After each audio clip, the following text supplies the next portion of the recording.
যে আগে তো ট্রেনের জন্য ঘন্টার পর ঘন্টা অপেক্ষা করতাম, এখন তো ট্রেন যদি বাড়িয়ে দেয় তাহলে তো অনেক আমাদের অনেক সুবিধা হবে। যদি বগি যদি বাড়ানো থাকে, ট্রেনও জন্য বেশি থাকে, তাহলে আমাদের অনেক যাতায়াত করার অনেক সুবিধা হবে। আমরা ঘন্টা বা ঘন্টা অপেক্ষা করতে পারবো না।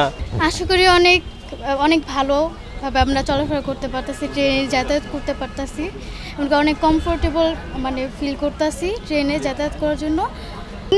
অনুভূতিটা খুবই ভালো, এখানে আসা যাওয়া বলতে অনেক ভালোই লাগে, এখন দাঁড়ানো লাগে না, এখন তাড়াতাড়ি যাওয়া আসা করা যায়। একটা ট্রেন যেটা আসলে বাংলাদেশের কিংবা নারায়ণগঞ্জের মানুষের জন্য সবচেয়ে উপযোগী একটি পরিবহন, সেই গণপরিবহনের সংখ্যা বৃদ্ধিতে আমরা শুভেচ্ছা জানাচ্ছি। কিন্তু এটার পাশাপাশি আমাদের আসলে মনোযোগ দেওয়া উচিত যে আমাদের পরিবহন মানে আমাদের সড়কের যাতায়াতের কী অবস্থা। যাতায়াতের ক্ষেত্রে আমরা দেখি একটা লম্বা সময় আমাদেরকে ট্রাফিকে আসলে বসে থাকতে হয়, ফলে সেই দিক থেকে ট্রেন আমাদের জন্য সবচেয়ে উপযোগী। এই ঈদে জামা জুতো অ্যাক্সেসরিজের ডিসকাউন্ট। নারায়ণগঞ্জ একটা ছোট্ট শহর কিন্তু জনবহুল, ফলে একমাত্র বাসের উপর যে পরিমাণ চাপ ছিল, 8 জোড়া ট্রেন আসবার ফলে আমরা মনে করি যে পরিবহন খাতের এই চাপটা অনেকাংশে কমবে।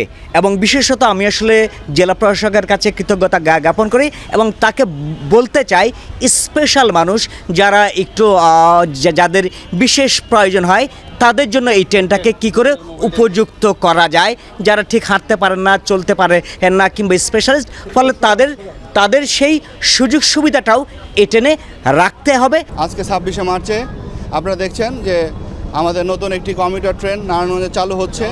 আমরা যদি আগে ট্রেনের সাথে কম্পেয়ার করি তাহলে এই ট্রেনটির আগে যেটি 8টি বগি ছিল, এখানে বগির পরিমাণ আছে 11টি এবং আগে মোট যাত্রী নেওয়া যেত হচ্ছে 382 জন, সেখানে এখন 1176 জন যাত্রী এখানে পরিবহন করা যাবে প্রতিবারে। এবং এই ট্রেনের ইন্টার কানেক্টিভিটি আছে, যে কোনো প্ল্যাটফর্মে যে কোনো বগি থেকে আরেকটি বগিতে ভিতর দিয়ে ইন্টার কানেক্টিভিটি আছে, এটি একটি বড় ধরনের সুবিধা। আমরা প্রত্যাশা করি নারায়ণগঞ্জ একটি গুরুত্বপূর্ণ জেলা, সেই জেলার যোগাযোগ ব্যবস্থা, সকল ধরনের যোগাযোগ ব্যবস্থা আরও বেশি উন্নত হওয়া উচিত। আমরা সেই লক্ষ্যে কাজ করছি। এছাড়াও আমরা নারায়ণগঞ্জকে একটি গ্রিন অ্যান্ড ক্লিন নারায়ণগঞ্জ কর্মসূচি নিয়েছি এবং নারায়ণগঞ্জকে আমরা গ্রিন শহরে রূপান্তর করতে চাই।